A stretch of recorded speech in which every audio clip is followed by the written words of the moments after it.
Bapa di surga, terima kasih kami saat ini boleh kembali mendapatkan kesempatan dan kebebasan untuk membaca, untuk mendengar, untuk mempelajari, untuk merenungkan sebagian firman Tuhan.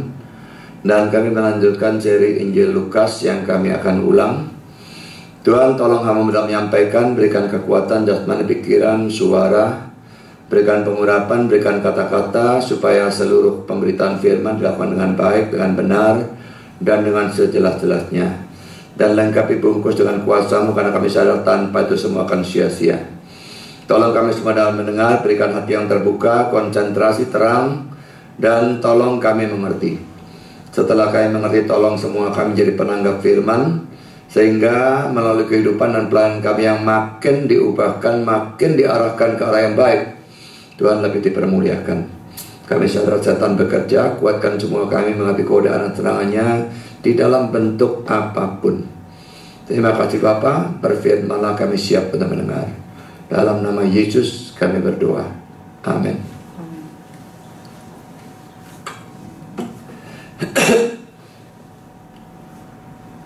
Kita melanjutkan Lukas pasal 1 ayat 26 sampai dengan 38. Ini bukan Natal ya, tapi teksnya teks Natal. Karena memang ya urut-urutannya sedang sampai di sana, tapi bukan mau membahas Natal. Dalam bulan yang ke-6, Allah menyuruh malaikat Gabriel pergi ke sebuah kota di Galilea bernama Nazaret, kepada seorang perawan yang bertunangan dengan seseorang bernama Yusuf dari keluarga Daud. Nama perawan itu Maria. Ketika malaikat itu masuk ke rumah Maria, ia berkata, "Salam hai engkau yang dikaruniai, Tuhan menyertai engkau." Maria terkejut mendengar perkataan itu, lalu bertanya di dalam hatinya, apakah arti salam itu? Kata malaikat itu kepadanya, "Jangan takut hai Maria, sebab engkau beroleh kasih karunia di hadapan Allah. Sesungguhnya engkau akan mengandung dan akan melahirkan seorang anak laki-laki, dan hendaklah engkau menamai dia Yesus. Ia akan jadi besar dan akan disebut anak Allah yang Maha Tinggi. Dan Tuhan Allah akan mengaruniakan kepadanya tahta Daud bapa leluhurnya. Dan ia akan jadi raja atas kamu keturunan Yakub sampai selama-lamanya, dan kerajaannya tidak akan berkesudahan."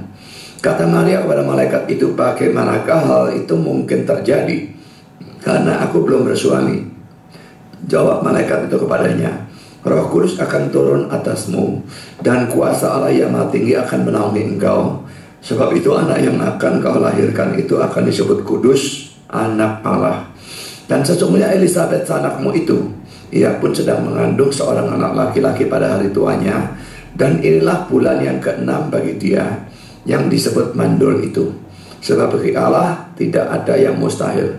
Kata Maria, "Sesungguhnya aku ini adalah hamba Tuhan. Jadilah padaku menurut perkataanmu itu." Lalu malaikat itu meninggalkan dia. Saudara, pertama-tama kita melihat dalam peristiwa menjelang Natal pertama ini, malaikat yang namanya Gabriel datang kepada Maria. Dalam ayat 26 sampai dengan 28a, kita akan baca ulang ya. Dalam bulan yang ke-6, Allah menyuruh malaikat Gabriel pergi ke sebuah kota di Galilea bernama Nazaret, kepada seorang perawan yang bertunangan dengan seseorang bernama Yusuf dari keluarga Daud. Nama perawan itu Maria. Ketika malaikat itu masuk ke rumah Maria, ia berkata, dan terusnya. Saudara, pertama, ada kata-kata dalam bulan yang ke-6. Saudara, maksudnya adalah bulan ke-6 setelah malaikat datang kepada Zakaria, atau bulan ke-6 setelah Elisabet mulai mengandung. Bandingkan ini dengan ayat 36b, nanti kita akan lihat di sana di belakangan.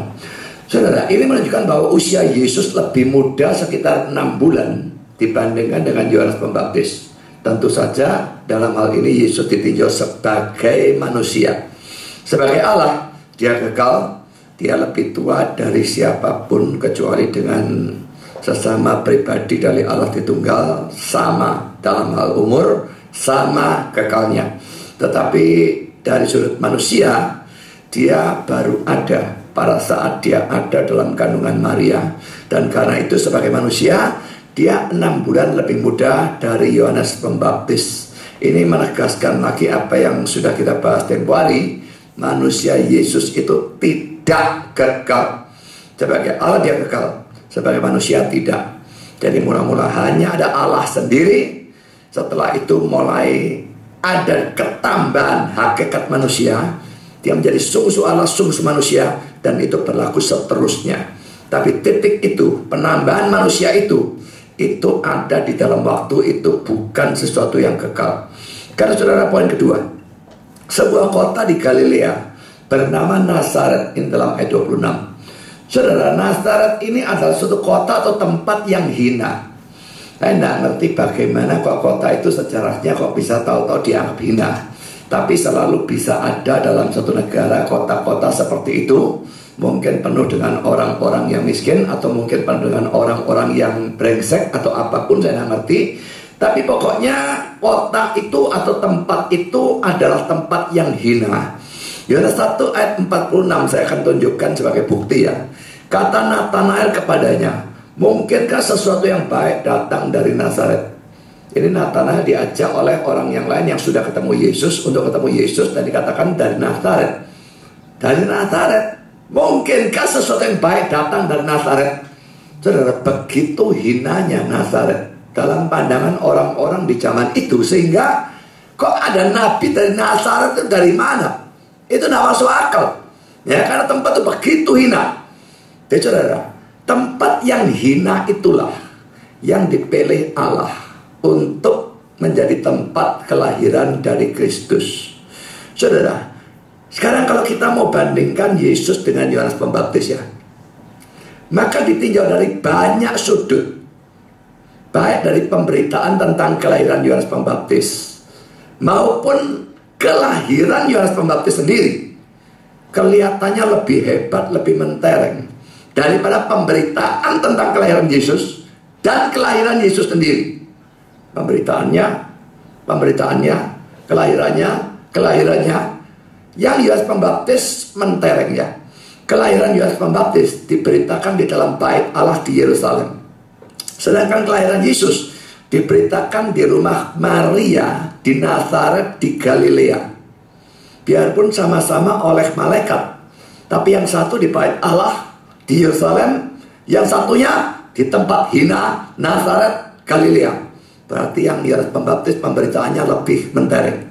Kelahirannya, si Yohanes Pembaptis diberitakan kepada seorang imam, yaitu Zakaria, bapaknya sendiri.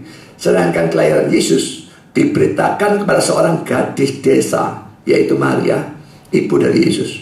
Laki-laki, ada sesuatu yang berbeda. Lalu kelahirannya, Yohanes Pembaptis dilahirkan dalam rumah atau keluarga imam. Imam itu sangat terpandang, sangat tinggi pangkatnya pada saat itu. Jadi ini sesuatu yang hebat ya. Lahir dalam keluarga imam, rumah imam. Yesus lahir di mana? Di tempat hewan. Juga dalam keluarga tukang kayu yang miskin. Lukas 2 ayat 6 dan 7, Matius 13 ayat 55a. Kelahiran Yohanes Pembaptis diketahui banyak orang. Nah, imam kok mau gimana? Kelahiran Yesus hampir tidak diketahui orang. Biarpun diberitakan oleh malaikat, tapi hanya diberitakan pada sedikit orang. Jadi saudara, ditinjau dari segala macam sudut, baik pemberitaan kelahiran Yohanes Pembaptis maupun kelahiran Yohanes Pembaptis lebih hebat kelihatannya, lebih mentereng daripada pemberitaan tentang kelahiran Yesus maupun kelahiran Yesus sendiri. Saudara, bandingkan hal yang jomplang tadi ini ya dengan Yesaya 53 ayat 2 yang merupakan nubuat yang muncul 700 tahun sebelum kelahiran Kristus, yang berbicara tentang Kristus. Yesaya 53 ayat 2b berbunyi, dia tidak tampan dan semaraknya pun tidak ada, sehingga kita memandang dia, dan rupa pun tidak, sehingga kita menginginkannya. Saya tidak tampan memang bukan berarti jelek ya. Jadi jangan dibayangkan lalu modelnya kayak orang yang tidak karu-karu hati, belum tentu. Tapi pokoknya tidak tampan, tidak menarik, tidak ada semarak, tidak ada rupa. Jadi secara fisik dia itu tidak kelihatan menarik sama sekali. Dari sini jelas bahwa gambar Yesus yang populer itu adalah omong kosong. Gambar Yesus yang populer itu digambarkan sebagai orang yang lembut, orang yang menarik, kelihatannya cukup ganteng menurut saya dan sebagainya. Pokoknya nggak cocok sama sekali dengan ayat ini. Orang-orang artis-artis yang menggambarkan Yesus dan sebagainya seringkali begitu nggak mengerti kitab suci, sampai akhirnya hasil karya mereka yang menjadi populer karena mereka artis yang hebat, tapi akhirnya hasil karya yang populer itu sebetulnya salah, sehingga akhirnya menyebarkan sesuatu yang populer tetapi salah.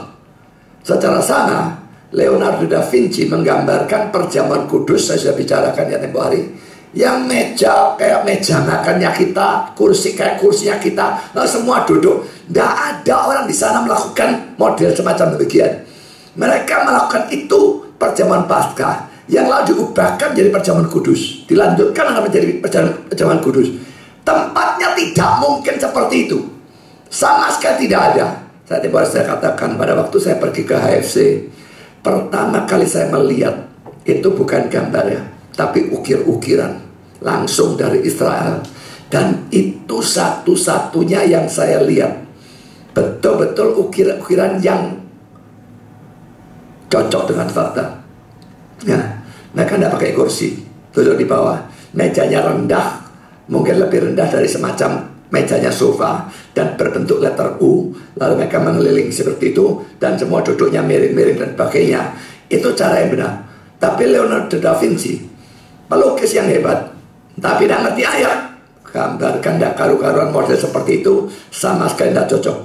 Jadi saudara, Yesus sebetulnya jelas tidak tampan, tidak ada semarak, tidak ada rupa yang hebat, tidak ada sesuatu yang wah secara jasmani, secara sekuler. Tapi secara rohani, dia anak Allah, dia Allah sendiri, Tuhan, juru selamat satu-satunya, penebus, Mesias yang dijanjikan ribuan tahun. Jelas saudara, secara rohani dalam fakta, Yesus tidak bisa dibandingkan dengan Yohanes Pembaptis. Dia jauh lebih besar. Dan Yohanes Pembaptis pun mengatakan, aku melepas tali sepatunya pun, ya nah, bukan, waktu itu tidak ada sepatu, tali kasut itu ya, tali sandal ya, melepaskan tali sandalnya pun tidak layak. Saudara, orang kalau pergi di jalan-jalan sana kakinya berdebu masuk ke rumah, tugas seorang budak untuk melepas sepatunya lalu membasuh kaki orang itu. Jadi pada waktu Yohanes Pembaptis berkata, aku tidak layak melakukan itu, berarti jadi budaknya Yesus pun dia tidak layak. Saudara, ini mengajar kita apa? Secara jasmani Yohanes Pembaptis lebih mentereng jauh.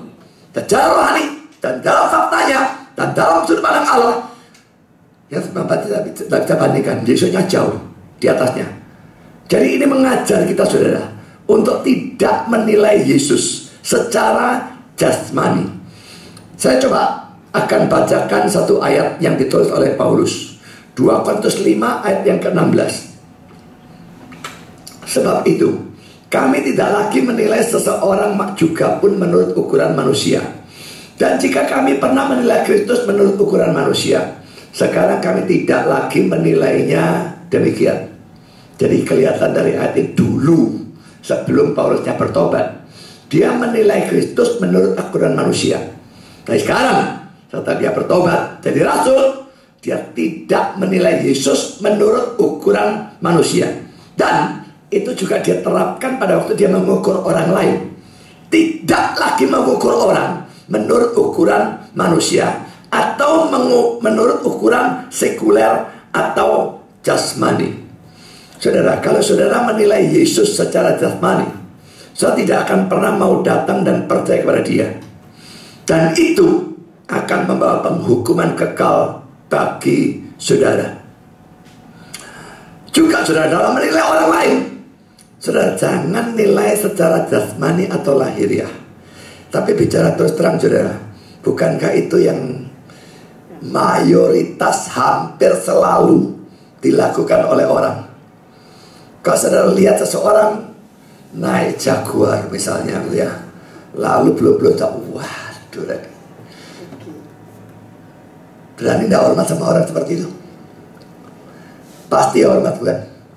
BNN hormat kecipratan duit, mikir seperti itu oleh saudara mata duitan. Kalau lihat orang yang, gelarnya doktor Tompo 2 tapi goblok, itu ada di Jakarta, itu yang debat sama kita tempo hari, ya.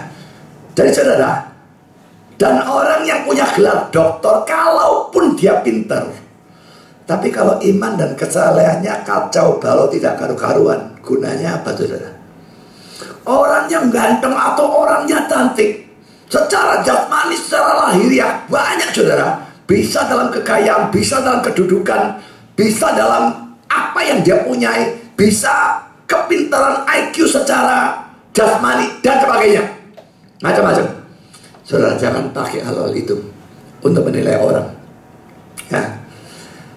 Karena penilaian Allah beda dengan penilaian kita. Kita selalu menilai secara sekuler, tapi di hadapan Allah, orang yang kita nilai tinggi secara sekuler itu bisa sangat rendah di hadapan Allah. Tidak ada artinya blas. Lazarus dan orang kaya, coba kalau dinilai oleh manusia pada umumnya, saya kok yakin 99% orang menilai tinggi orang kayanya dan tidak menganggap Lazarusnya. Tapi saudara, Allah menilai secara terbalik, secara total. Orang kayanya yang tidak dianggap belas, Lazarusnya yang masuk surga. Jadi saudara, ini sesuatu yang harus kita pikir. Bukankah kita harus menilai sesuai penilaian Allah, dan bukan sesuai penilaian dunia pada umumnya? Tapi dalam kenyataannya, bukankah kita menilai sesuai dunia dan bukan? Saudara, saya berikan beberapa contoh ya. Dalam menilai suatu agama, biasanya kalau menilai suatu agama, apa yang dilihat? Berapa banyak pengikutnya, ya? Berapa populernya agama tersebut, dan sebagainya. Ini Pak Rizal tempo hari bicara kepada saya tentang satu kelompok, itu tidak bisa disebut agama. Saya tidak tahu apa itu ya. Apa ilus? Illuminati ya. Illuminati ya. Dan waktu saya baca di internet, pesertanya saudara, bintang-bintang film, Presiden Amerika Obama, lalu Ratu Elizabeth. Ratu Elizabeth ini paus loh sebetulnya di dalam gereja Anglikan. Gereja Anglikan, pausnya selalu adalah ratu atau raja dari Inggris. Lalu pausnya Katolik, juga anggotanya itu. Katanya internet loh ya, saya tidak ngerti internetnya benar atau tidak. Lalu bintang-bintang film bertaburan semua sebanyak-banyaknya anggota-anggotanya.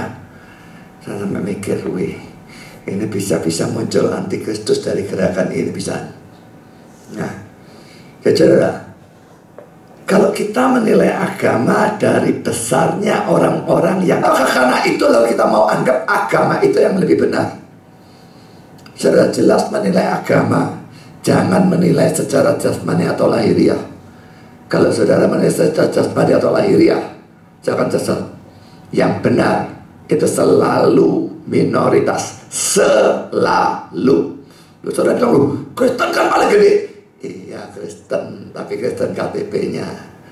Karena saudara Kristen itu digabung Katolik, Kristen, Protestan, lalu karismatik, tambah sekte-sekte dan sebagainya. Memang itu terbesar. Tapi sekarang kalau ditinjau Kristen sesungguhnya tidak ada 10%, tidak dari semua itu. Saya jamin tidak ada 10%. Katoliknya sendiri sudah 2/3 saudara. Ditambah karismatik, ditambah yang liberal, ditambah yang sekte-sekte, tidak bakal ada 10% yang Kristen sungguh-sungguh. Saya jamin tidak ada. Jadi saudara, kita minoritas, pasti minoritas. Contoh kedua saudara, dalam menilai gereja, juga orang sering memperhatikan hal sekuler. Gedungnya gimana?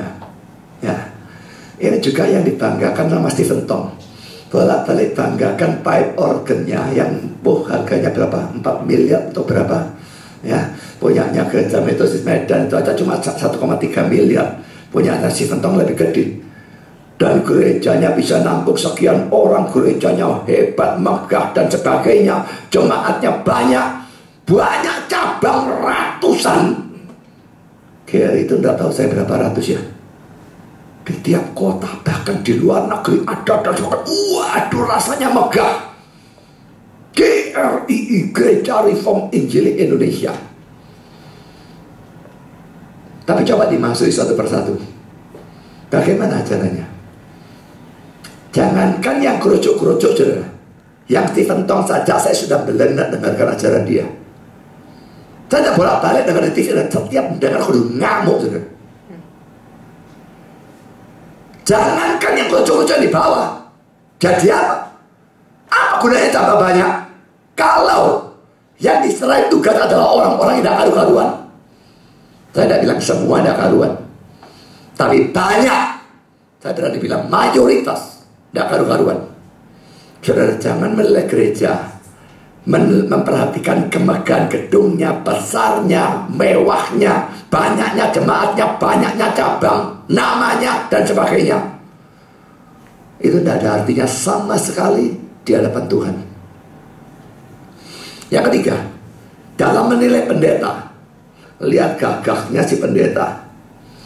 Wah, kalau memang lihat gagahnya si pendeta, kalau Tom Cruise jadi pendeta, wah ini ngetop langsung gerejanya, saudara.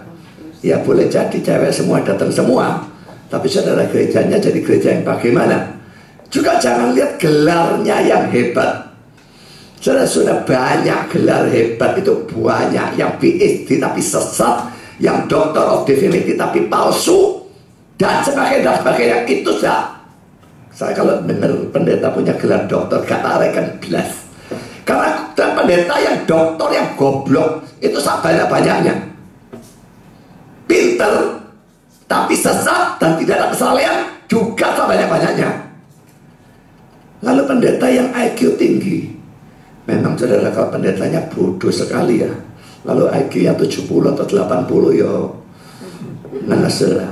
Tapi tetap kalau saya suruh milih pendeta yang IQ-nya 80, tapi dia beriman sungguh-sungguh, serius untuk Tuhan, motivasinya benar, dia saleh, dibandingkan dengan pendeta yang IQ 140 tapi imannya tidak karu-karuan, motivasinya tidak karu-karuan, saya pilih yang goblok.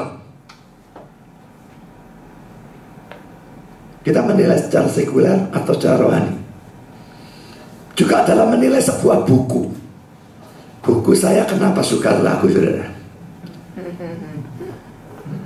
Lah bukunya buku makalah model begitu. Banyak orang mau dicetak lah, Budi. Cetak itu loh, duitnya berapa dan ditaruh di mana.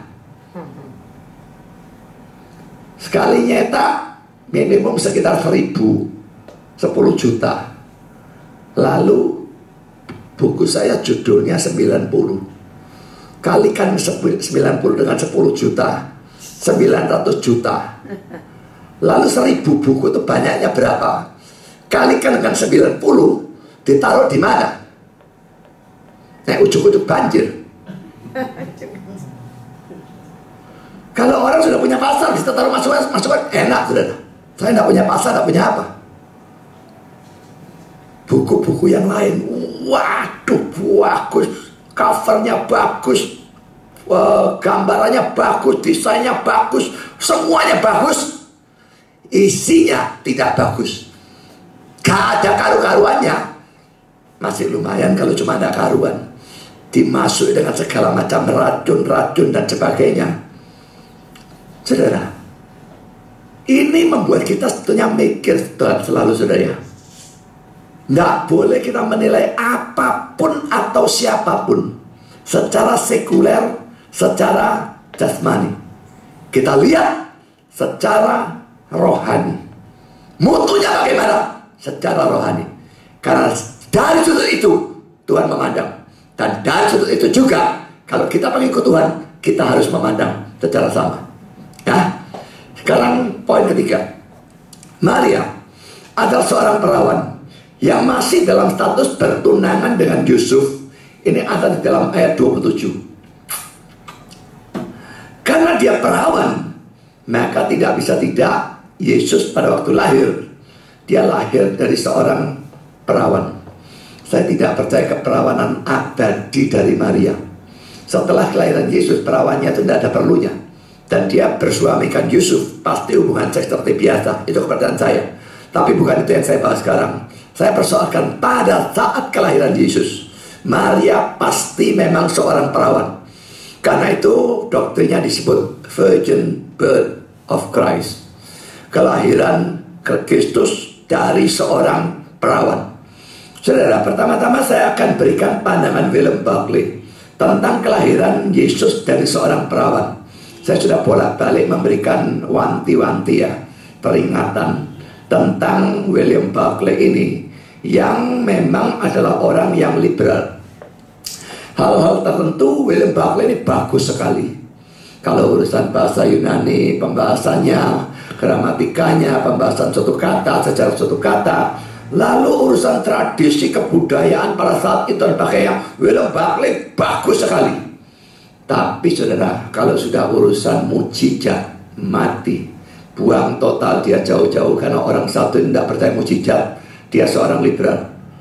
Lalu kalau urusan doktrin, William Barclay seringkali sesat, betul-betul sesat. Dan di sini contohnya dalam persoalan the Virgin Birth of Christ. Saya kutip kata-kata William Barclay berkenaan dengan hal ini. The Virgin Birth. The church does not insist that we believe in this doctrine. Kelahiran dari seorang perawan. Gereja tidak mendesak atau memaksa supaya kita percaya pada doktrin ini. Saudara, orang ini kurang ajar ya. Dia bilang gereja tidak memaksa. Gereja yang mana? Gerejanya dia? Oke, kalau gerejanya dia, ya gerejanya dia sesat.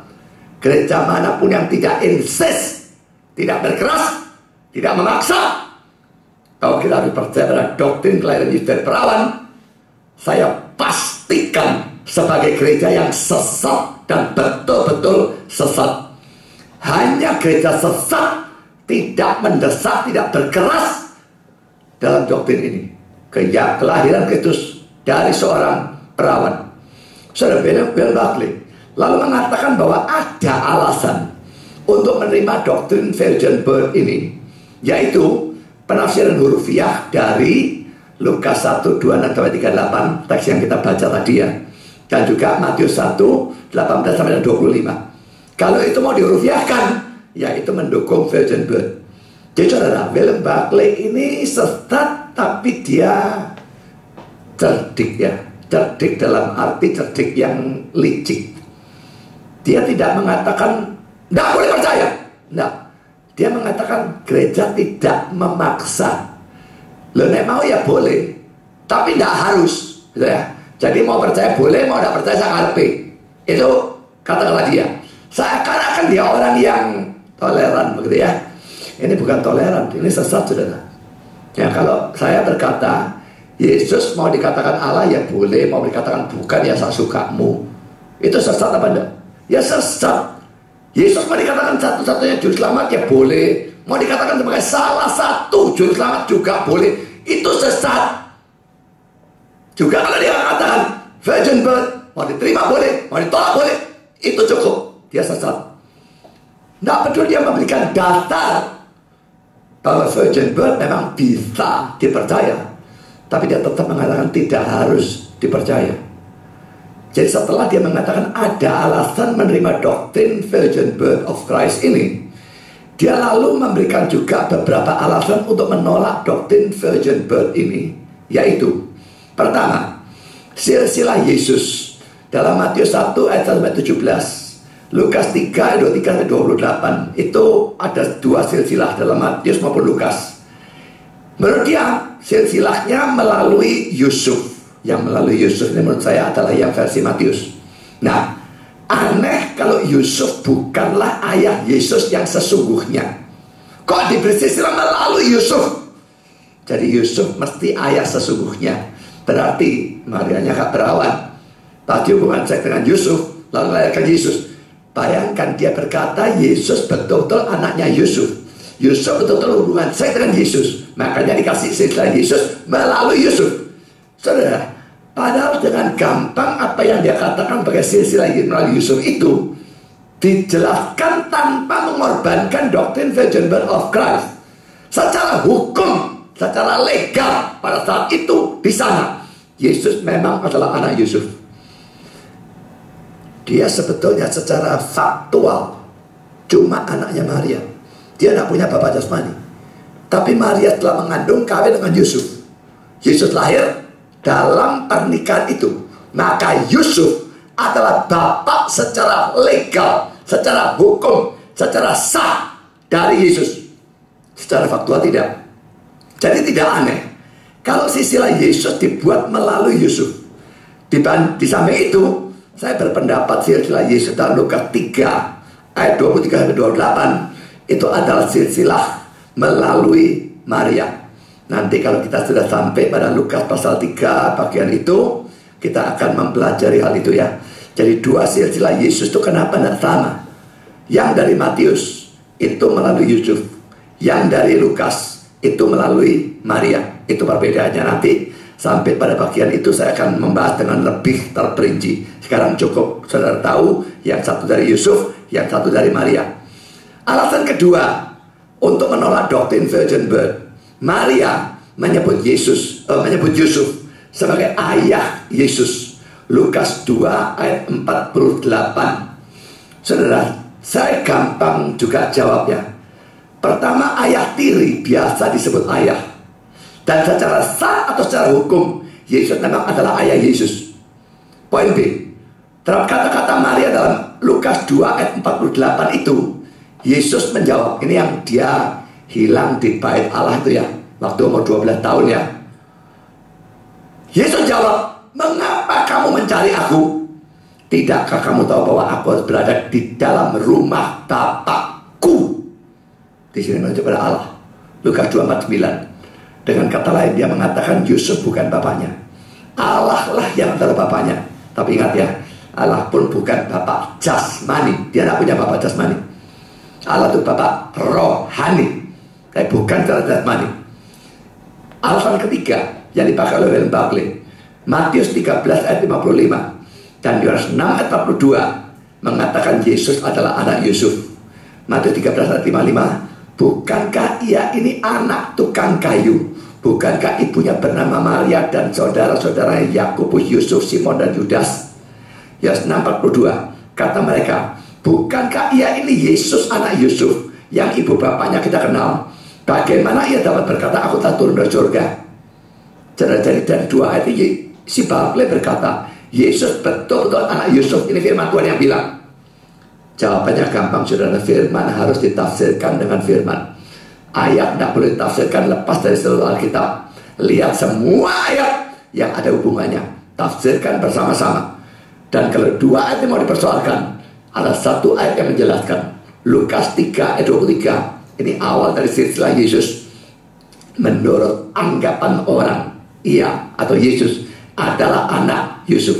Jadi saudara, dia disebut anak Yusuf itu menurut anggapan orang. Orang tidak ada yang ngerti saudara.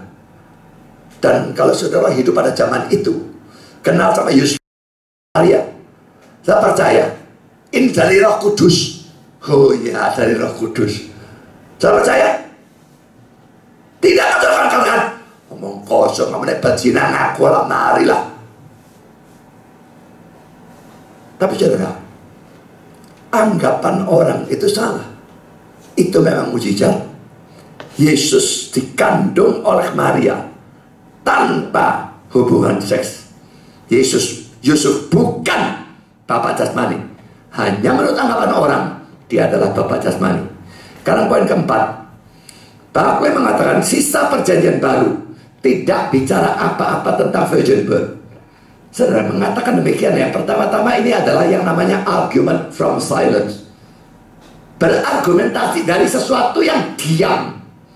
Bahwa kita sudah bicara, itu tidak menunjukkan apa-apa. Itu tidak bisa dijadikan argumentasi. Kita tidak pernah berkata Yesus itu pernah mandi. Lalu kita mau belajar bahwa oh Yesus betul-betul tidak pernah mandi. dan mandi itu dosa. Omong kosong bukan? Jadi saudara, argument from silence itu sama sekali nonsense. Di samping saudara, Perjanjian Lama dalam Yesaya 7 ayat 14 menubuatkan kelahiran Yesus dari seorang perawan. 700 tahun sebelum kelahiran Kristus, kelahiran dari seorang perawan itu dinubuatkan. Yesaya 7:14. Dan Perjanjian Baru dalam Matius 1:23 menganggap kelahiran Yesus sebagai penggenapan nubuat itu.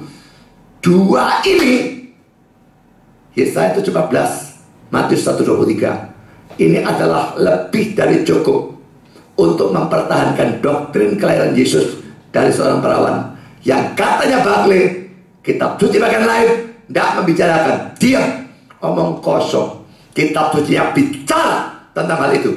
Mari kita baca Yesaya 7:14. Sebab itu Tuhan sendirilah yang akan memberikan kepadamu suatu pertanda. Sesungguhnya seorang perempuan muda mengandung dan akan melahirkan seorang anak laki-laki, dan ia akan menamakan dia Immanuel. Saudara, memang ini diprokontrakan orang. Apakah kata Ibrani yang digunakan di sini harusnya diartikan perempuan muda atau perawan? RSV sama seperti Indonesia menerjemahkan young woman, perempuan muda. Tapi saudara, King James, NIV, NASB, ASB, bahkan New King James itu menerjemahkan virgin atau perawan. Dan Matius 1:23, sesungguhnya anak darah itu akan mengandung dan melahirkan seorang anak laki-laki, dan mereka akan menamakan dia Immanuel, yang berarti Allah menyertai kita. Jelas saudara, ini mengutip Yesaya 7:14. Dan di sini seragam. Kitab suci Indonesia pun mengatakan anak darah. Lalu Inggris semua sekarang, RSV yang tadi young woman sekarang pun menerjemahkan virgin. King James, RSV, NIV, NASB, ASB, New King James, semua di sini tanpa kecuali menyebutkan virgin atau perawan. Jadi kalau dia katakan kitab suci bungkam soal itu dalam bagian lain, omong kosong. William Barclay lalu mengatakan demikian. Ini melanjutkan kesesatannya William Barclay dalam persoalan virgin birth. Orang-orang Yahudi mempunyai pepatah yang berkata bahwa dalam kelahiran dari setiap anak ada 3 orang yang bekerja sama. Sang ayah, sang ibu, dan roh Allah. Ya, 3 orang ya, orang itu roh Allah, bukan orang, tapi ini bahasa Inggrisnya susah diterjemahkan ya. Mereka percaya bahwa tidak ada anak yang bisa dilahirkan tanpa roh. Ya, tanpa Roh Kudus juga campur gitu ya. Dan bisa saja bahwa cerita-cerita Perjanjian Baru tentang kelahiran Yesus adalah cara yang indah dan puitis untuk mengatakan bahwa kalaupun Yesus mempunyai ayah manusia, Roh Kudus Allah bekerja dalam kelahirannya dalam suatu cara yang unik. Dalam persoalan ini kita boleh membuat keputusan kita sendiri. Bisa saja bahwa kita mau berpegang pada doktrin hurufiah tentang kelahiran dari perawan. Bisa saja bahwa kita lebih memilih untuk menganggapnya sebagai suatu cara yang indah untuk menekankan kehadiran dari Roh Allah dalam kehidupan keluarga. Saudara, kalau memang itu pernikahan Yesus dan Maria perzinahan biasa, kenapa harus digambarkan secara unik? Apa alasannya? Dan bagaimana dia tentu bisa jadi anak Allah dan suci? Saudara, komentar atau tanggapan saya, Lukas 1:26-38 yang tadi kita baca pada awal khotbah, juga Matius 1:18-25, Gabriel muncul pada Yusuf dalam mimpi dan sebagainya. Itu merupakan historical narrative, cerita sejarah, dan cerita sejarah harus ditafsirkan secara hurufiah dan tidak boleh diartikan sebagai puisi. Dia selalu punya cara yang kurang ajar untuk menghindari mujizat. Kelahiran Yesus dari perawan jelas suatu mujizat. William Barclay tidak percaya mujizat, jadi dia berusaha merasionalisasikan setiap mujizat dalam Alkitab. Kadang-kadang rasionalisasi yang dia lakukan membuat lebih suka percaya bahwa penjelasannya seperti itu. Misalnya saudara ya, waktu Petrus di Kisah Rasul 10 sedang berdoa, lalu turun dari atas kainnya, dengan gambar binatang-binatang yang najis untuk dimakan. Dan ada suara, bangun Petrus, sembelihlah dan makanlah. Tak pernah makan, aku tidak mau makan. Yang najis tidak lahir, dak. 3 kali berturut-turut. Itu jelas-jelas mujizat, saudara. Ya. Bagaimana William Barclay menjelaskan? Dia berkata kain dalam bahasa Yunani sama dengan layar. Petrus itu di atas rumah melihat ke laut tengah atau laut apa gitu ya. Dia lihat layarnya perahu. Lalu kok bisa layarnya perahu ada gambar binatang menjalar? Oke, masih bisa, barangkali orangnya artistik, pokoknya senang seni gitu ya. Lalu digambari binatang-binatang yang tidak boleh dimakan. Lalu suaranya dari mana? Dia tidak jelaskan jelas. Bangunlah Petrus, sembelihlah dan makanlah. Lalu naik turun 3 kali. Dia tidak jelaskan apa-apa. Penjelasannya dia lebih tidak masuk akal daripada kalau kita terima sekedar itu mujizat, titik. Peristiwa Yesus beri makan 5.000 orang, saudara. Itu kan seorang anak kecil yang bawa bekal ya. 5 roti dan 2 ikan. Dilipat gandakan secara mujizat. Cukup untuk 5.000 lebih. Itu lakinya tok. Belum lagi perempuan dan anak. Dan sisa 12 keranjang. William Barclay berkata, itu bukan mujizat. Semua orang tuh bawa bekal sebetulnya. Cuma mikirnya tak keluar no, tonggoku minta nanti. Lah aku lah dakwah. Jadi akhirnya semua sembunyikan. Lah anak kecil ini yang pertama kali keluarkan. Waktu dia mengeluarkan, yang lain ikut mengeluarkan. Karena itu 5.000 bisa kenyang. Lalu sisa 12 bakul dari mana? Banyak yang bawa kelebihan banyak sampai sisa 12 bakul. Itu konyol. Dan mengapa diceritakan? Lo Yesus pecah-pecahan dan sebagainya. Kalau memang semua bawa, lo kenapa kok bisa jatuh ke tangan Yesus? Dipecah-pecah dibagikan. Sama sekali tidak cocok dengan ceritanya. Itu kan rasionalisasi. Saya pikir itu rasionalisasi dari orang yang tidak punya rasio. Jadi memang ini memaksakan penafsirannya. Dan saudara, yang seperti luar biasa banyak, semua mujizat dirasionalisasikan oleh William Barclay. Tidak karu-karuan. Sayang sekali dia tidak tulis tafsiran tentang perjanjian lama ya. Kalau dia tulis tafsiran tentang perjanjian lama, saya kok ingin tahu misalnya 10 tulah itu diartikan apa. Laut Merah terbelah, Sungai Yordan lalu toto mandek, itu diartikan apa. Lalu Yeriko dikelilingi ambruk sendiri, ditafsirkan apa sama dia, saya nggak ngerti. Ya tapi orang ini selalu cari cara merasionalisasikan. Dan itu sangat tidak masuk akal dan tidak cocok dengan detail-detail dalam cerita itu sama sekali. Demikian juga kelahiran Yesus dari perawan. Ini mujizat. Barclay liberal tidak mau terima. Saudara, jangan terima orang liberal. Dan dalam persoalan ini, William Barclay betul-betul sesat. Kalau saudara tanya saya, dia Kristen atau tidak? Saya harus jawab tidak. Saya tidak percaya dia Kristen. Kenapa saya pakai? Saya pakai tapi saya sensor, saudara. Ya, karena dia dalam urusan Yunani, lalu urusan tentang latar belakang kebudayaan zaman itu, dia jago. Jadi hal itu saya gunakan. Tapi saya menyensor. Saya tidak menganjurkan siapapun yang jemaat awam beli sendiri buku tafsiran dari Barclay lalu baca sendiri, kecuali orangnya kepingin sesat. Ya, karena orang awam suka, ya bagus ya penafsirannya. Yang sesat-sesat pun dikatakan bagus. Ya, jadi saudara, ini sedikit kesesatan dari William Barclay. Dan saudara perlu tahu dalam persoalan ini, dia memang tidak berkata bahwa virgin birth salah. Tapi tidak harus percaya. Mau percaya boleh, mau tidak percaya juga boleh.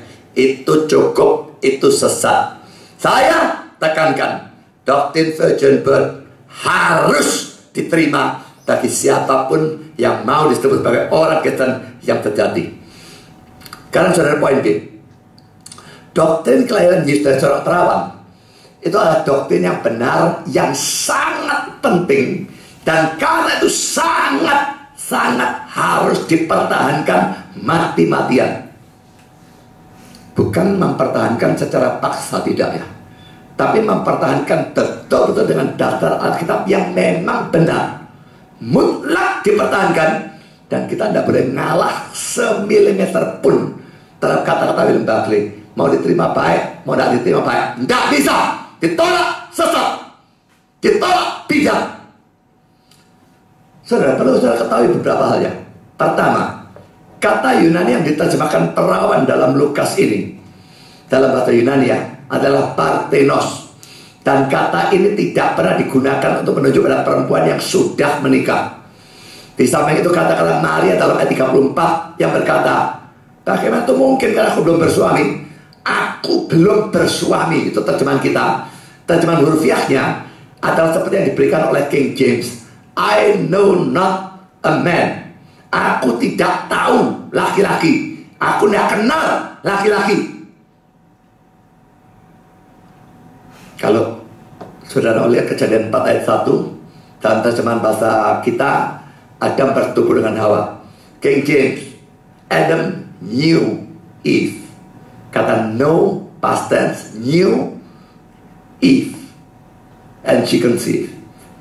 Adam tahu atau kenal Hawa, maka dia mengandung. Jadi saudara, kata no baik dalam Ibrani maupun dalam Yunani itu memang bisa dihubungkan dengan hubungan seks. Itu jelas dari Kejadian 4 ayat 1. Nah, kalau di sini dikatakan aku tidak tahu laki-laki, aku tidak kenal laki-laki, maksudnya tidak tahu atau tidak kenal secara seksual, tidak pernah hubungan seks. Dan itu jelas menunjukkan dia betul-betul seorang perawan. Sekarang poin kedua, seandainya Yesus tidak dilahirkan oleh seorang perawan yang mengandung dari Roh Kudus, tapi dari pernikahan biasa atau dari perzinahan, maka pertama, nubuat firman Tuhan dalam Yesaya 7:14 tidak tergenapi, karena ayat itu bilang perawan. Kedua, dia bukan Allah dan manusia, dia cuma manusia biasa, lahir dari perzinahan. Ketiga, dia tidak bisa lahir suci. Kalau dia lahir dari perzinahan, dia manusia biasa sama seperti kita, dan dia lahir sebagai orang berdosa. Hukum dosa asal tidak bisa tidak harus berlaku terhadap dia. Dan kalau dia berdosa, dia tidak bisa menebus dosa.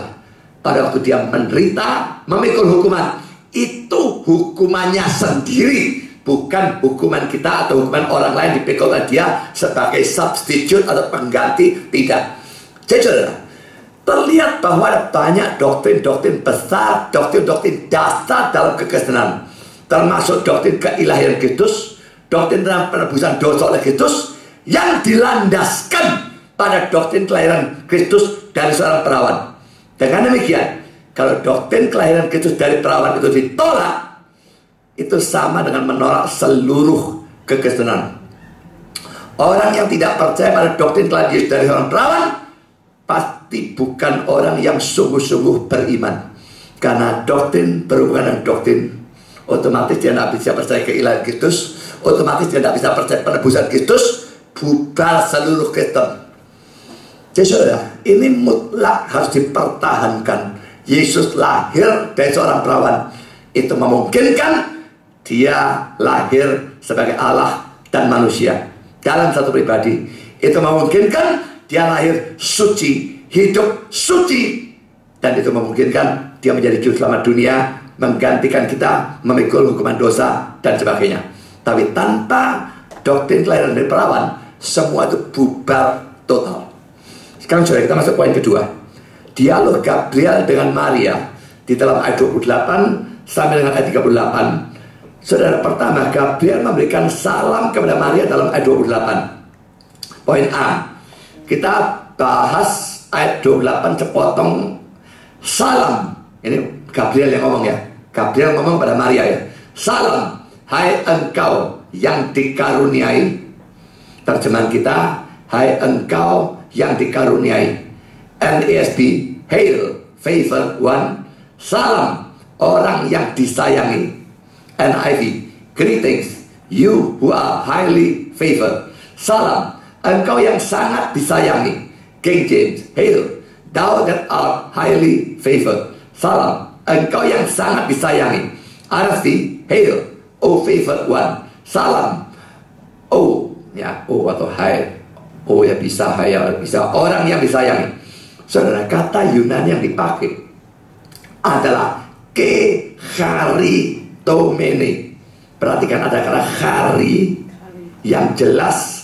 Sebetulnya kata Yunani charis itu masuk di sana. Dan kata Yunani charis itu terjemahnya adalah grace, kasih karunia. Yaitu sesuatu yang ada pada Allah, yang menyebabkan dia memberikan karunia, sesuatu yang baik kepada orang yang tidak layak untuk menerimanya. Karena itu Calvin menafsirkan bahwa kata Yunani ini menunjuk pada favor of God, kebaikan dari Allah yang tidak layak didapatkan. Dan ini diucapkan oleh Gabriel kepada Maria. Semua ini menunjukkan Maria tidak layak menerima karunia ini. Tidak layak, tapi toh diberi. Dia buruk, dia tidak pantas diberi. Tapi Allah memberikan yang baik kepada yang tidak layak diberi yang baik. Jadi jelas menunjukkan bahwa Maria bukan suci murni tanpa dosa. Kalau dia suci murni tanpa dosa, dia layak mendapat. Tidak bisa dikatakan tidak layak mendapat. Tidak bisa dikatakan ini urusan kasih karunia. Tidak. Jadi saudara, ini jelas sudah menunjukkan Maria tidak mungkin suci murni sebagaimana dipercaya oleh gereja Roma Katolik. Saudara, poin B, salam dari Gabriel kepada Maria ini lelucon, saudara ya. Ini yang dijadikan oleh gereja Katolik menjadi dasar dari doa salam Maria. Jadi suatu doa yang mereka naikkan kepada Maria. Calvin mengatakan, saudara, ada tiga ketidakcocokan antara kata-kata Gabriel dalam ayat 28 ini dengan doa salam Maria versi saudara. Tiga hal yang tidak memungkinkan. Dan karena itu doa salam Maria sebetulnya tidak punya dasar belas dalam Alkitab. Dasarnya satu ini, dan satu ini tidak cocok belas. Dan Calvin tunjukkan tiga tidak cocoknya apa. Pertama, ayat 28 itu bukan suatu doa. Gabriel ngomong sama Maria, tapi salam Maria adalah suatu doa dari orang kepada Maria. Ya. Kedua, ayat 28 diucapkan oleh malaikat Gabriel, tapi salam Maria dinaikkan atau diucapkan oleh manusia, orang Katolik. Ketiga, ayat 28 ini diucapkan kepada Maria pada saat dia masih hidup dalam dunia ini. Sedangkan doa salam Maria dinaikkan atau diucapkan kepada Maria sudah mati. Ya, mereka memang percaya dia setelah mati bangkit lagi naik ke surga dengan tubuh jasmaninya. Lebih konyol lagi dan lebih tidak punya dasar Alkitab. Bagaimana orang yang waras bisa dari ayat seperti ini menjadikannya dasar untuk doa salam Maria? Tiga hal yang dikatakan oleh Calvin ini sekakmat, saudara. Menunjukkan sekali ayatnya tidak cocok belas untuk menjadikan ini sebagai dasar dari doa salam Maria. Ditambah lagi, saudara, Maria tetap orang. Saya percaya dia beriman, saya percaya dia saleh biarpun bukan suci, tapi dia tetap orang. Dan doa tidak boleh dinaikkan kepada orang. Doa hanya boleh dinaikkan kepada Allah. Bagaimana bisa ada salam Maria? Tapi Katolik dipenuhi dengan hal-hal seperti itu, yang doa novena lah, salam Maria lah, apa segala macam. Yang kedua, Maria terkejut ayat 29 dan menjadi takut. Kita baca ayat 29 dan 30 ya. Maria terkejut mendengar perkataan itu, lalu bertanya dalam hatinya, apakah arti salam itu? Kata malaikat itu kepadanya, jangan takut hai Maria, sebab engkau beroleh kasih karunia di hadapan Allah. Terkejut itu dalam NIV dan NASB diterjemahkan greatly troubled, sangat bingung. dengar perkataan dari malaikat itu ya, salam dari malaikat dan sebagainya. Yang ketiga, Gabriel lalu memberitakan kelahiran Yesus dalam ayat 30 sampai ayat 33. Kata malaikat itu kepadanya, jangan takut hai Maria, sebab engkau beroleh kasih karunia di hadapan Allah. Sesungguhnya engkau akan mengandung dan akan melahirkan seorang anak laki-laki, dan hendaklah engkau menamai dia Yesus. Ia akan menjadi besar dan akan disebut anak Allah yang Maha Tinggi, dan Tuhan Allah akan mengaruniakan kepada tahta Daud bapak leluhurnya, dan dia akan menjadi raja atas kaum keturunan Yakub sampai selama-lamanya, dan kerajaannya tidak akan berkesudahan. Saudara, ayat 30b saya akan bahas ya sedikit-sedikit. Ayat 30b, engkau itu Maria ya, beroleh kasih karunia di hadapan Allah. Ada kata kasih karunia lagi ya. NIV, you have found favor with God. Ini sama dengan NASB, King James, dan RSV. Tapi kata Yunaninya adalah charin, berasal dari kata Yunani charis, yang artinya grace atau kasih karunia. Laki-laki ini ditujukan kepada Maria. Maria beroleh kasih karunia, berarti dia bukannya berlayak, berarti dia bukannya suci. Maria tidak layak terima anugerah itu, tidak layak terima kebaikan semacam itu. Poin B, ayat 31 itu bandingkan dengan Yesaya pasal 7 ayat yang ke-14. Ya, engkau akan mengandung, akan melahirkan seorang laki-laki, adalah namanya dia Yesus. Ya, agak beda, yang sana Immanuel dan sebagainya, tapi mengandung, melahirkan anak laki-laki dan perawan, itu semua cocok. Lalu poin C, saudara, ayat 32 dan ayat 33. Pertama, akan disebut anak Allah. Saudara, ini tidak berarti bahwa sebelum jadi manusia Yesus bukan anak Allah ya. Artinya dulu dia sudah adalah anak Allah, lalu dia menjadi manusia, dan orang-orang akan tahu dan akan mengakui atau menyebutnya sebagai anak Allah. Kalau dia orang kan tidak kelihatan, anak Allah itu Allah, saudara. Ya, dia Allah menjadi manusia, orang tidak kelihatan, tapi orang akan tahu dan akan mengakui. Tentu saja hanya orang-orang pilihan, orang-orang yang beriman. Orang-orang itu akan tahu, mengakui, menyebut sebagai anak Allah atau Allah sendiri. Kedua, ia akan menjadi besar, dan Tuhan Allah akan, perhatikan sekarang, mengaruniakan kepadanya tahta Daud bapak leluhurnya. Mengaruniakan kepada siapa? Kepada Yesus. Loh, kok mengaruniakan? Kalau ada karunia, tapi karunia dan kasih karunia beda ya. Allah akan mengaruniakan kepada tahta Daud bapak leluhurnya, dan ia akan menjadi raja atas kaum keturunan Yakub sampai selama-lamanya, dan kerajaannya tidak akan berkesudahan. Jelas saudara bahwa kata mengaruniakan di sini sebetulnya terjemahannya tidak tepat. Dalam bahasa Yunaninya tidak mengandung kata charis, grace atau kasih karunia. NIV, NASB menerjemahkan gift, memberikan. Yesus tidak bisa waktu dia diberi lalu dikatakan itu diberikan kasih karunia, karena kalau begitu menunjukkan dia tidak berlayak terima, menunjukkan dia dosa. Yesus padahal suci dan dia memang layak. Jadi di sini Yunaninya bagus sekali, tidak ada kata charis. Tapi dalam kasus Maria 2 kali ada kata charis. Marianya tidak berlayak, tapi Yesus dia memang berlayak, tidak ada kata charis. Poin B, bahwa Yesus akan jadi besar dan mewarisi tahta Daud merupakan penggenapan dari banyak nubuat sebetulnya ya. Saya akan berikan salah satu, Yesaya 9 ayat 5 dan ayat 6. Seorang anak telah lahir untuk kita, seorang putra telah diberikan untuk kita, lambang pemerintahan ada di atas bahunya, dan namanya disebutkan orang penasihat ajaib, Allah yang berkata, Bapa yang kekal, Raja damai, besar kekuasaannya, dan damai sejahtera tidak akan berkesudahan di atas tahta Daud dan dalam kerajaannya, karena ia mendasarkan dan mengkokohkannya dengan keadilan dan kebenaran dari sekarang sampai selama-lamanya, dan terusnya. Juga 2 Samuel 7, waktu Daud mau membangun bait suci, Tuhan tidak boleh anakmu itu bisa anak Daud dalam arti Salomo, bisa juga dalam arti anak Daud adalah Yesus. Waktu tahtanya selama-lamanya, Salomo tahtanya tidak selama-lamanya kok. Itu hanya digenapi dalam diri Yesus.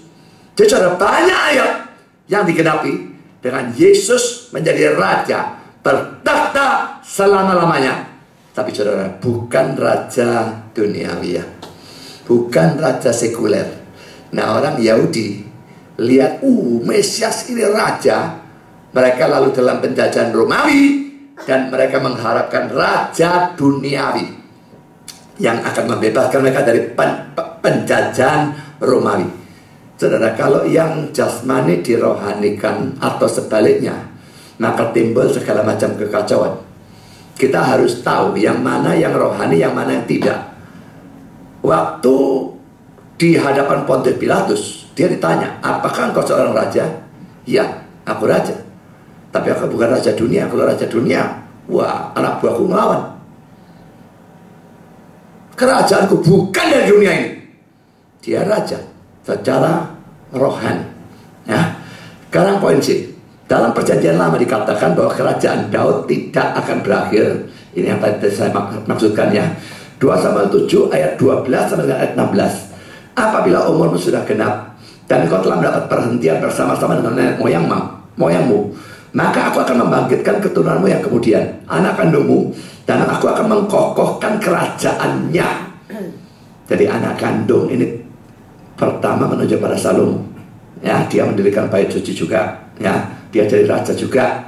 Tapi pada waktu dikatakan aku akan mengokohkan kerajaannya, ya kalau kokoh masih cocok pada Salomo. Tapi terus, dialah yang akan memberikan rumah bagi namaku, dan aku akan mengokohkan tahta kerajaannya untuk selama-lamanya. Ini tidak bisa cocok untuk Salomo. Aku akan menjadi bapaknya dan dia akan menjadi anakku. Apabila ia melakukan kesalahan, maka aku akan menghukum dia dengan rotan. Lalu ini cocok sama Salomo, tidak cocok sama Yesus. Ya, yang dipakai orang dan dengan pukulan yang diberikan anak manusia. Tapi kasih setiaku tidak akan hilang daripadanya, setelah yang kuhilangkan daripada Saul yang telah kujauhkan dari hadapanmu. Keluarga dan kerajaanmu akan kokoh untuk selama-lamanya di hadapanku. Tahtamu akan kokoh untuk selama-lamanya. Yang selama-lamanya ini tidak bisa untuk Daud, tidak bisa untuk Salomo, tidak bisa untuk raja dunia manapun. Hanya untuk Yesus. Jadi penggenapan mutlak terakhir dari nubuat ini ada dalam diri Yesus. Dia raja rohani, tahtanya, pemerintahnya selama-lamanya. Sekarang sudah poin keempat, ketidakpercayaan atau kebingungan Maria dalam ayat 34. Kata Maria kepada malaikat itu, bagaimana hal itu mungkin terjadi, karena aku belum bersuami. Sudah kelihatannya reaksi Maria ini sama dengan reaksi Zakaria waktu diberitahu istrinya bakal mengandung dalam Lukas 1:18. Tapi Maria tidak dihukum, Zakaria dihukum jadi bisu tuli. Dan ini menunjukkan bahwa Maria punya sikap hati yang berbeda. Sama tidak percayanya, tapi jelas ada perbedaan yang hanya Allah yang bisa membedakan. Ya, Alkitab tidak menunjukkan segala sesuatu, tapi dari reaksi Allah, Maria tidak dihukum, Zakaria dihukum. Jelas ada perbedaan. Yang kelima, jawaban Gabriel dalam ayat 35-37. Kita bahas poin per poin. Pertama, poin A, ayat 35. Jawab malaikat itu kepadanya, Roh Kudus akan turun atasmu, dan kuasa Allah yang mati akan menaungi engkau. Sebab itu anak yang akan kau lahirkan itu akan disebut kudus, anak Allah. So, pertama, Gabriel menjelaskan bahwa bisanya Maria yang masih perawan untuk mengandung adalah karena Roh Kudus. Penjelasan Gabriel memang tidak tuntas. Dia tidak jelaskan detail. Tidak perlu. Maria tidak harus mengerti semua. Cukup jelaskan dikit. Dia diwajibkan untuk percaya dan tunduk. Saudara, dalam hidup kita ada banyak yang tidak bisa kita mengerti. Mengapa saudara harus menderita? Dan kalau saya menderita, mengapa sih aku harus lahir di dunia ini? Saya tidak perlu ngerti semua, dan tidak bisa ngerti semua. Saya ingat dulu ada satu jemaat kematian anak, dan satu orang bilang kepada dia, jangan tanya mengapa. Tidak akan ada jawabnya dalam dunia ini. Nanti mungkin di surga, kalau dia masuk surga, kalau dia Kristen, dia akan tahu. Kita tidak bisa menuntut ngerti semua. Itu nanti di surga. Sekarang ini tidak ngerti pun kita harus tetap percaya dan tunduk. Walk by faith, not by sight. Berjalan dengan iman, bukan dengan penglihatan. Yang kedua, dia melanjutkan dengan mengatakan bahwa karena Maria mengandung karena Roh Kudus, maka anak yang akan kau lahirkan itu akan disebut kudus, anak Allah. Ayat 35b. NIV, so the Holy One to be born shall be called the Son of God. Maka orang yang kudus yang akan dilahirkan itu akan disebut anak Allah. Ini menunjukkan bahwa karena Maria mengandung dari Roh Kudus, maka Yesus lahir kudus atau suci. Dia adalah satu-satunya manusia yang lahir tanpa dosa asal. Kalau bukan seperti itu, bukan karena pekerjaan Roh Kudus, dia tidak bisa lahir suci. Dan kalau dia tidak lahir suci dan hidup suci terus, dia tidak bisa menjadi penebus dosa kita. Karena poin B 36. Dan sesungguhnya Elisabeth anakmu itu, ia pun sedang mengandung seorang anak laki-laki pada hari tuanya. Dan inilah bulan yang ke-6 bagi dia yang disebut mandul itu. Pertama saudara, Elisabeth sanakmu itu. Sanaknya, sana itu sama family ya. Terjemahan dari King James, thy cousin, saudara sepupumu. NIV dan NLB, your relative, familymu. Jadi Indonesia lebih sesuai dengan NIV dan NLB. Jadi ini memang bukan saudara sepupu, tapi family. Family bagaimana? Tidak tahu. Pokok family. Sekalipun Elisabeth itu suku Lewi. Lukas 1 ayat 5. Maria dari suku Yehuda. Tapi itu merupakan sesuatu yang memungkinkan suku Yehuda family dengan suku Lewi. Mereka keluarga dari pihak ibu mereka. Ingat ya, pernikahan antar suku diizinkan di kalangan orang Israel. Tapi suku dari anak itu diperhitungkan dari sudut bapaknya. Jadi kalau Yehuda kawin dengan Lewi, bapaknya Yehuda, anaknya Yehuda. Ya, jadi saudara, ini menyebabkan tetap bisa Maria itu suku Yehuda, Elisabeth suku Lewi, tapi mereka keluarga. Ya, karena pernikahan antar suku boleh, anak sukunya nganut bapaknya. Itu selalu hukumnya seperti itu. Lalu saudara, poin kedua, ini suatu tanda bagi Maria. Elisabeth sudah tua, mandul lagi ya, bisa mengandung. Karena itu, kalau Elisabeth bisa, itu mukjizat. Tua, mandul, mengandung.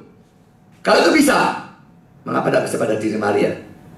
Tanpa suami, tanpa hubungan seks, mengandung. Jadi saudara, Elisabeth itu tanda bagi Maria, menguatkan imannya Maria. Tuhan bisa lakukan seperti itu. Tuhan bisa lakukan juga bagiku tanpa seorang suami. Saudara, sesuatu yang besar yang Allah lakukan bagi orang lain bisa menguatkan iman kita. Kalau Allah bisa melakukan hal yang besar bagi seseorang, dia tentu juga bisa melakukannya untuk kita. Tapi ingat, saya katakan bisa ya. Saya tidak katakan harus.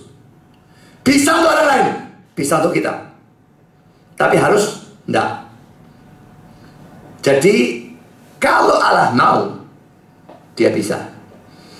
Dia mau lakukan untuk orang lain, dia bisa mau lakukan untuk kita. Dan kalau dia mau, dia bisa. Tapi bisa juga dia tidak mau lakukan, ya itu lain cerita. Ya, jadi misalnya Yesus membuat Petrus bisa jalan di atas air, tapi dia tidak pernah ngulang itu terhadap murid yang lain yang manapun atau orang Kristen yang lain yang manapun sepanjang saya tahu. Dia belah Laut Merah, laki-laki tidak pernah terulang. Jadi saudara, dia bisa mengulang kalau dia mau, tapi dia memilih untuk tidak melakukan. Dia bisa memberi Israel makan mana 40 tahun. Tidak usah kerja, dikasih makan turun dari sorga. Lah, kenapa aku kalau gitu lah enak, tidak usah kerja. Loh iya, bisa Tuhan, bisa. Nek mau. Tapi dia repotnya, dia tidak mau, tidak senang punya anak males. Jadi dia tidak mau lakukan. Israel itu memang tidak bisa. Kalaupun mereka mau rajin, memangnya itu padang pasir mau digarap jadi sawah. Dan mereka masih pindah-pindah. Begitu pindah sawahnya ditinggal. Lalu bagaimana? Tidak ada cara lain. Dia saudara, kalau tidak ada cara lain, dia akan mukjizat. Dia bisa mulang. Tidak selalu, tapi dia mau. Poin C, ayat 37, sebab bagi Allah tidak ada yang mustahil. Saudara, bagi Allah tidak ada yang mustahil. Secara hurufiah, terjemahannya mestinya begini. Saya berikan campuran Yunani dan Inggris ya. Because with God, every rhema will not be impossible. Rhema ini satu kata Yunani. Orang karismatik bedakan antara rhema dan logos. Ya, logos itu firman di Alkitab itu belum tentu berlaku untuk aku. Nah, rhema tahu-tahu turun, wah itu firman untuk aku. Ini doktrin membahayakan, saudara. Bisa dibuktikan bahwa logos dan rhema digunakan secara interchangeable. Bisa dibolak-balik. Dari logos rhema sebetulnya sama saja, tidak bisa dibedakan seperti karismatik tafsirkan. Jadi saudara, kata rhema itu bahasa Yunani. Because with God every rhema will not be impossible. Karena bagi Allah setiap rhema tidak akan mustahil. Saudara, dua hal ya. Pertama, kata rhema bisa diartikan atau diterjemahkan word. Word bahasa Inggris bisa kata, bisa firman. Jadi maksudnya setiap kata atau setiap firman yang tadi Tuhan janjikan dalam ayat 31-33 tidaklah mustahil. Nah, itu arti pertama. Kedua, bisa juga bahwa sekalipun Lukas menulis dalam bahasa Yunani, dia mengikuti pemikiran Yahudi, di mana kata word atau kata ya, jadi rhema ataupun logos bisa diartikan thing. Thing itu benda atau sesuatu. Dalam bahasa Ibrani kata dabar memang bisa berarti word, kata atau firman, atau thing, benda atau sesuatu. Nah, kalau diambil thing, maka kata-kata dalam ayat 37 bisa diterjemahkan because with God everything will not be impossible. Karena bagi Allah segala sesuatu tidaklah mustahil. Yang manapun yang benar, ini memberikan jaminan pada Allah. Allah berikan firman, Allah berikan janji, dia pasti akan laksanakan yang dia firmankan dan janjikan, baik kepada Zakaria maupun kepada Maria. Karena poin ke-6, ketundukan Maria di dalam ayat 38. Kata Maria, sesungguhnya aku ini adalah hamba Tuhan, jadilah padaku menurut perkataanmu itu. Lalu malaikat itu meninggalkan dia. Saudara, dia tidak ngerti full, tapi dia tunduk, dia percaya, dan dia taat. Ini menunjukkan kesalehan dia. Jadi saudara, kalau Katolik ekstrem kiri tinggikan Maria lebih dari seharusnya, mereka doa pada Maria, mereka kata Maria suci tanpa dosa, lahir tanpa dosa, asal hidup tanpa dosa, dan sebagainya, perawan Abel dan sebagainya. Kita tidak menerima itu, tapi hati-hati jangan jatuh dalam ekstrem satunya lalu kita menghina Maria ya. Maria orang beriman, dia orang yang saleh biarpun bukan suci ya, bahwa dia tunduk dan mau berserah dalam keadaan seperti ini sesuatu yang luar biasa. Ketundukan maupun penyerahannya mempunyai risiko tinggi. Pertama, kesalahpahaman dari tunangannya, yaitu Yusuf. Bayangkan kalau seorang perempuan lalu punya tunangan, lalu Tuhan suruh saudara hamil tanpa seks. Saya nak mikir 12 kali. Coba aku ngomong apa nanti? Apa dia percaya omong kosong ini? Tapi Tuhan berikan mimpi juga pada Yusuf.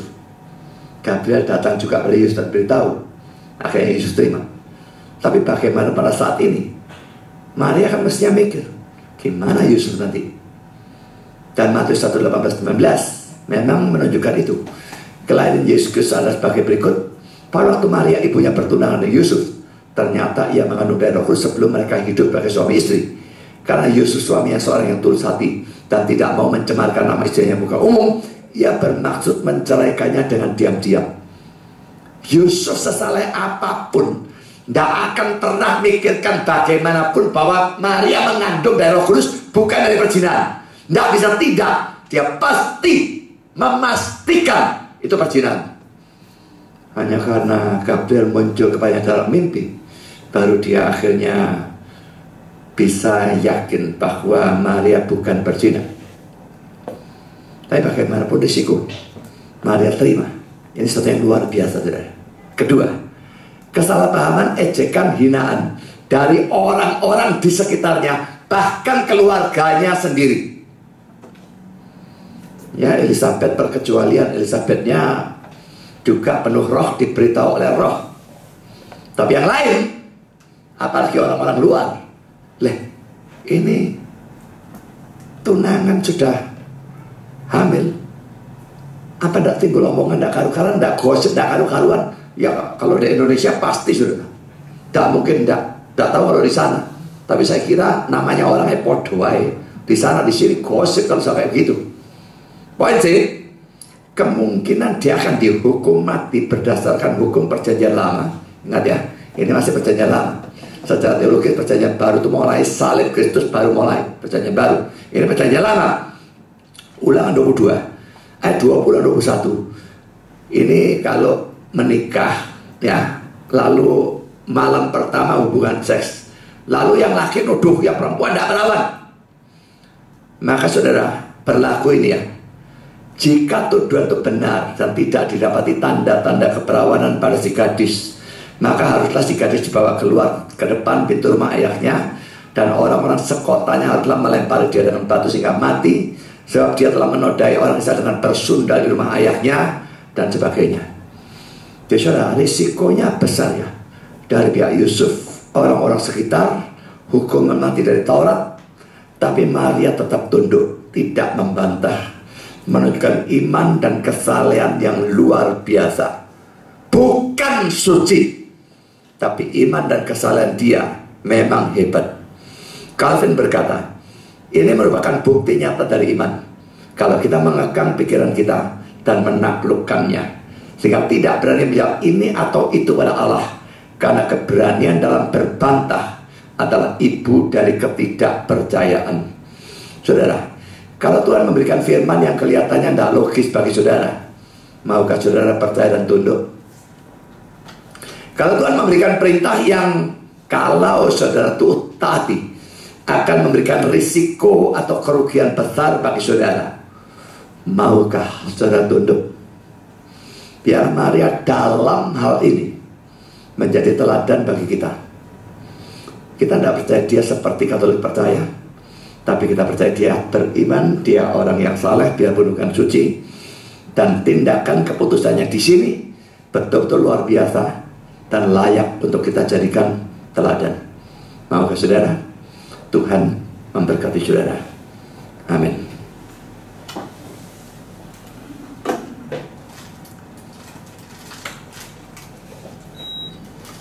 Mari kita berdoa. Bapa di surga, terima kasih Kau telah pimpin serta berkati sepanjang acara firman. Kami sudah belajar banyak tentang kedatangan Gabriel kepada Maria, nubuat berkenaan dengan kelahiran Kristus dari perawan, pro kontra soal kelahiran Kristus dari perawan, juga sikap Maria, ketaatannya, penyerahannya yang luar biasa. Tuhan, biarlah ini semua betul-betul berguna bagi kami, dan kami bisa menolak apa-apa yang salah, apalagi sesat, tapi menerima, mempercayai, meniru segala sesuatu yang sesuai dengan kehendak Tuhan. Terima kasih Bapa. Dalam nama Yesus kami berdoa. Amin.